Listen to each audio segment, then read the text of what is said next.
Hello everyone, today I'm going to make fish egg fry. இன்னைக்கு மீன் முட்டை பொரியல் செய்ய போகிறேன். எப்படி செய்கிறதுண்டு நீங்களும் பாருங்கோ. இங்கே எல்லா ஐட்டமும் ரெடியாக வச்சுருக்கிறேன். இது மீன் முட்டை, மீன் சினைன்னு சொல்லுவாங்க.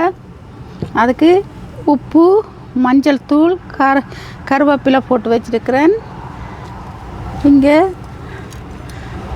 வெங்காயம், பூண்டு, இஞ்சி பேஸ்ட்டு, கருவேப்பிலை, இஞ்சி வச்சு பச்சை மிளகா வச்சுருக்கிறேன். ஏன்னா இது எல்லாத்தையும் போட்டு அவிக்க போகிறேன். ஓகே, ஃபஸ்ட்டு அப்போ முதல்ல நீங்கள் சட்டியை வச்சாச்சு. வச்சதுக்கப்புறம் ஃபிஷ் எக், இந்த ஃபிஷ் எக் எல்லாத்தையும் இந்த சட்டியில் போடுவோம். ஓகே,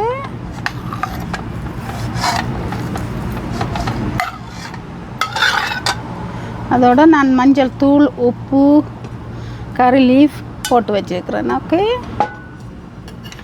நெக்ஸ்ட் நாங்கள் அதுக்கு இந்த சீசனிங் பண்ணுறது ஃப்ளேவர். ஓகே, அதுக்கான items.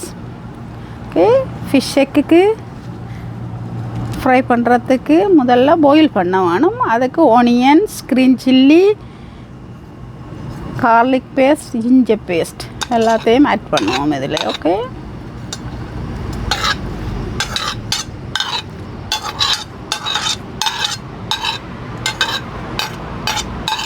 everything I'm added here. Okay, next I'm going to add water. Okay,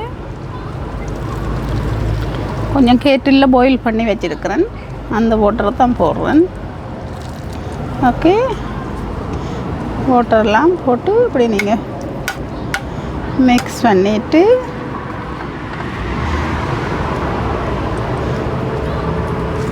boil பண்ண வேணும்.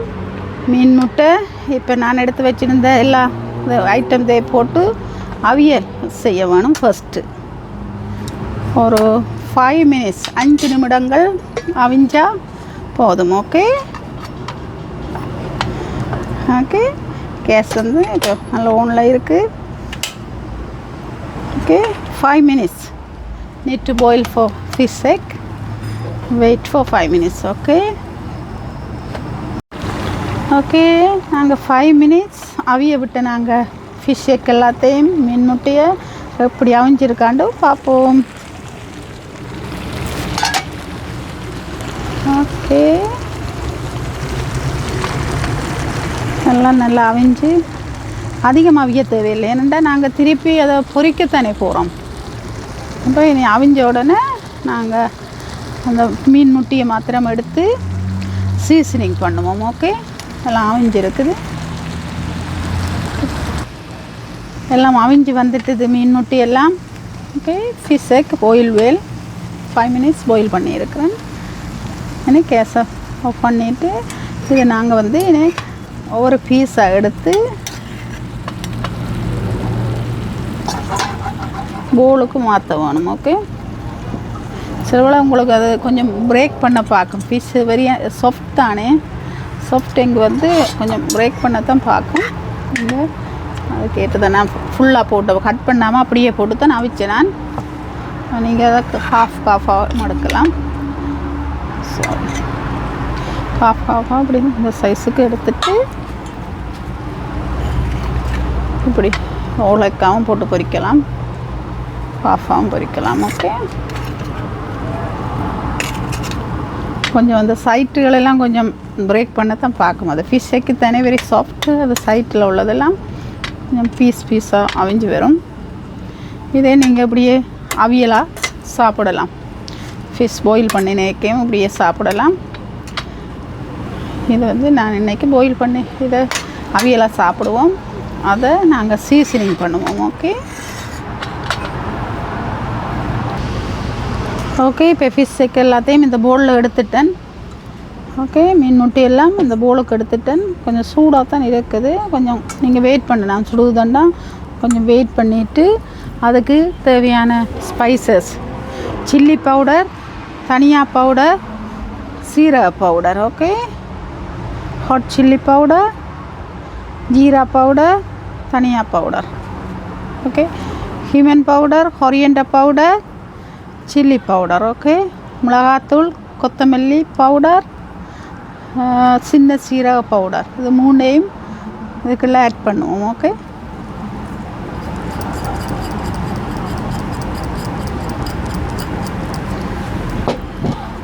ஆட் பண்ணிவிட்டு நாங்கள் ஸ்லோவாக அந்த மிக்ஸ் பண்ணணும். ஓகே, எக்கில் போட்டு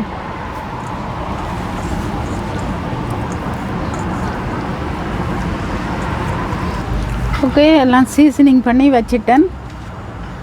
எல்லாம் ஃபிஷ்ஷு எக்கெல்லாம் இந்த ஸ்பைசஸ் பவுடர் எல்லாம் போட்டு மிக்ஸ் பண்ணி ஒரு 5 minutes அந்த இதில் ஊற வேணும். சீசனிங் இஸ் கோயின்சைட் இந்த முட்டை. இப்போ இந்த மீன் முட்டைக்குள்ளே எல்லா சீசனிங்கும் போய் ஒரு 5 minutes இருந்தால் அது டேஸ்ட்டாக இருக்கும். கொஞ்சமே ஸ்பைஸியாக உங்களுக்கு எவ்வளோ ஸ்பைசி வேணுமோ கூட போட வேணுமென்றாலும் நீங்கள் போடலாம். மிளகாத்தூள் அதுகள் கலராக நான் கொஞ்சமாக தான் போட்டு வச்சுக்கிறேன். எல்லாம் ஒரு 1 tablespoon தான் போட்டேன் நான். உங்களுக்கு தேவைன்னா கொஞ்சம் கூட போட்டு நீங்கள் ஸ்பைஸியாக வேணுமெண்டா சாப்பிடலாம். ஓகே, த ஃபிஷ் எக் ரெடி. இப்போ இது ஆயிலை போடுவோம். பொரிக்கிறதுக்கு ஃப்ரை பண்ணுறதுக்கு ஆயிலை விடுவோம். ஓகே, கொஞ்சம் டீப்பாக தான் ஃப்ரை பண்ண போகிறேன். ஓகே, ஆயில் போட்டாச்சு. Oil need to heat it. Okay, எண்ணெய் வந்து கொதிக்க வேணும். கொதிச்சுட்டு கொஞ்சம் வெயிட் பண்ணுவோம். Okay, 3 minutes. ஓகே, ஆயில் எல்லாம் பாயில் ஆகிட்டுது. நல்லா ஹீட்டாக வந்துருக்கு. எண்ணெயெல்லாம் கொதித்து ஒரு மீடியம் ஃப்ளேமிலேயே நீங்கள் வச்சுருக்கணும். ஓகே, நாங்கள் இனி எக் எடுத்து மெல்ல வைக்கணுமே.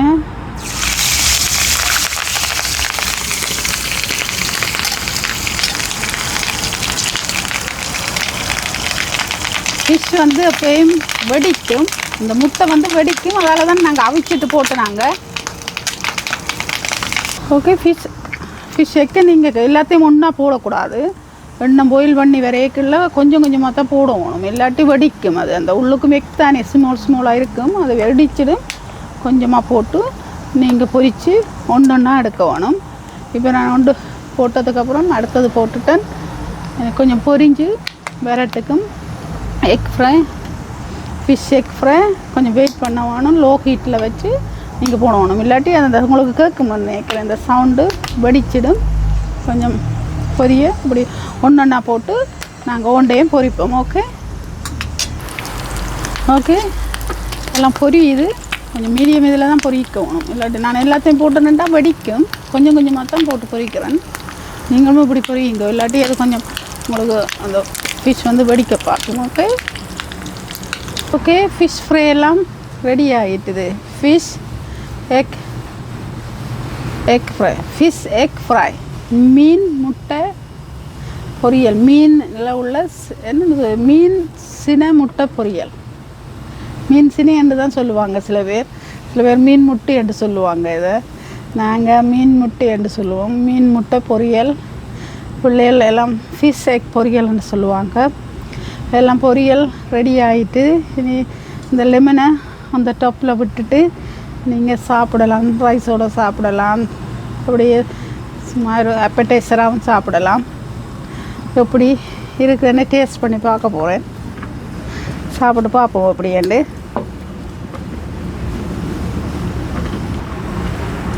சாப்பிட்டு பார்த்து நான் சொல்கிறேன். ஆனால் நீங்கள் வந்து பொரிக்கும் போது எப்போவும் இது வெளியில் தான் நான் இன்றைக்கி வச்சு செய்தேன். நீங்கள் பார்ப்பீங்க அவுட் சைடு இல்லை, வீட்டுக்கு வெளியில் பேக்யார்டில் தான் நான் வச்சு பொரித்தேன். நான் வீட்டுக்குள்ளே இப்படி செய்யும்போது கொஞ்சம் வெடிக்க பார்க்கும். நீங்கள் அப்படி வீட்டுக்குள்ளே பொரிக்கிறதாண்டா நீங்கள் எல்லாம் சீசனிங் பண்ணினதுக்கப்புறம் எக் ஒயிட்டோ முழு எக் ஒரு எக்கை எடுத்து நீங்கள் பிரேக் பண்ணிவிட்டு அந்த எக்கில் டிப் பண்ணிவிட்டு அதுக்கு இல்லை அப்புறம் அந்த ப்ரெட் க்ரம்ஸில் போட்டுட்டு எல்லாத்தையும் ஸ்ப்ரெட் பண்ணிவிட்டு பொரிச்சிங்கன்னா வெடிக்காது. நாங்கள் இன்றைக்கு வெளியில் பொரிச்சதால் நாங்கள் ப்ளேனாகவே பொரித்தோம். நாங்கள் கொஞ்சம் டேஸ்ட் டிஃப்ரெண்ட்டாக சாப்பிடுவோண்டு. நீங்கள் வீட்டுக்குள்ளே செய்கிறதுண்டா அப்போது எக்கு எல்லாம் போட்டுட்டு ப்ரெட் க்ரம்ஸையும் போட்டுட்டு பொரியுங்க. இல்லாட்டி அந்த ஃபிஷ் எக்கு வந்து கொஞ்சம் வெடிக்க பார்க்கும். இது வந்து நாங்கள் கொஞ்சம் இன்னொரு கொஞ்சம் இந்த ஃபிஷ் எக் வச்சுருந்தேன்னா அதில் நான் சொதி மாதிரி பாயில் பண்ண சொதி செய்கிறேன். அந்த ஃபிஷ் எக்கு எல்லா சேம் இன்க்ரீடியன்ட்ஸ் எல்லாம் போட்டுட்டு பாயில் பண்ணுறேன். கொஞ்சம் சொதி மாதிரி எந்த கணக்கை நிறைய பொரிக்கல, அது நிறைய பொரிச்சா அது கொஞ்சம் கஷ்டம்தான், வெடிக்கும். அதெல்லாம் கொஞ்சம் அந்த அவியல் மாதிரி வச்சு சொதி மாதிரி ரைஸோடு சாப்பிடுவோம். எங்களோட பிள்ளைகள் அவங்க அதுவும் சாப்பிடுவாங்க, அதுக்காக அப்படி செய்கிறேன். இது வந்து ஃபிஷ் எக் ஃப்ரை. ஓகே, நாங்கள் ரெடியாக நான் சாப்பிடும்போது பாருங்கோ, நான் வீட்டுக்கு உள்ளே போய் சாப்பிட்டு காட்டுறேன். ஓகே எவ்ரிவன், இப்போ நான் வந்து எப்படின்னு டேஸ்ட் பண்ணி பார்க்க போகிறேன். எங்களோட ஃபிஷ் எக் ஒன்று, இந்த ஃபிஷ் எக்கு ரைஸோட, இது வந்து சிவப்பரிசி ரைஸ், அந்த ரைஸோட இந்த இதுக்கு மேலே சாப்பிடும்போது லெமனையும் இப்படி போடுவோம் நீங்கள், நல்ல டேஸ்ட்டாக இருக்கும். லெமனை போட்டதுக்கப்புறம் இதுதான் நான் வச்ச, இது வந்து அந்த மீன் முட்டை அவியலையும் ரைஸ்க்கு போட்டு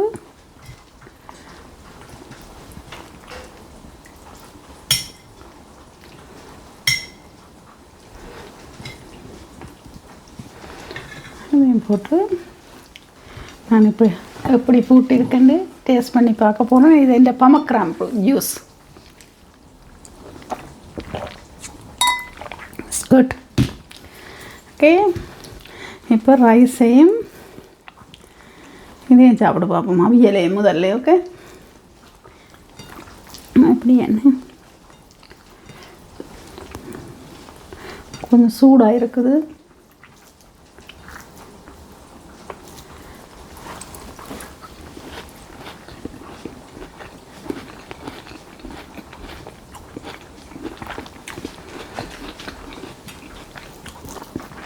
நல்ல ஃப்ளேவராக இருக்குது. ஜிஞ்சர், அந்த கார்லிக், பூண்டு, இஞ்சி எல்லாம் சேர்ந்து ஒரு நல்ல ஃப்ளேவர் கொண்டு வருது. நல்ல ஸ்பைசஸ்.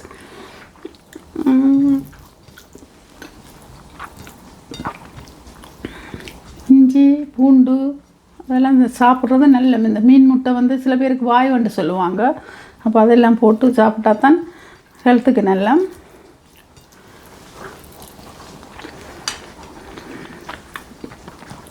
நல்ல டேஸ்ட்டாக இருக்குது. இது வந்து நாங்கள் ஃப்ரை பண்ணினா ஃபிஷ் எக், அதையும் சாப்பிட்டு பார்ப்போம். அப்படி பிரேக் பண்ணிவிட்டு உள்ளுக்கு பாருங்க, நல்லா அந்த ஃபிஷ் எக்கு ஸ்மால் எக்கெல்லாம் நல்லா இருக்குது, ஃப்ரை பண்ணி இருக்குது. ஃப்ரை பண்ணாட்டி கொஞ்சம் பிங்க் கலராக இருக்கும். இது நல்லா ஃப்ரை பண்ணிட்டுது.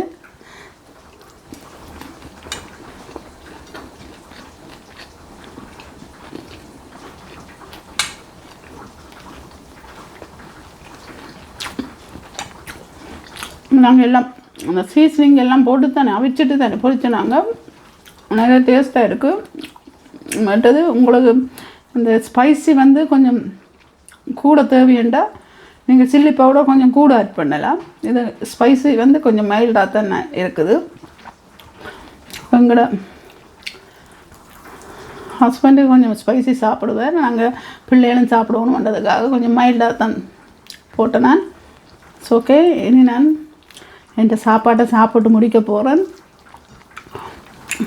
அதுக்கு முதல்ல உங்களுக்கு தேங்க்யூ ஃபார் வாட்சிங் அவர் வீடியோ. நெக்ஸ்ட் ஒரு குக்கிங் வீடியோவில் உங்களை பார்க்குறேன். தேங்க்யூ ஃபார் வாட்சிங். பாய் பாய்.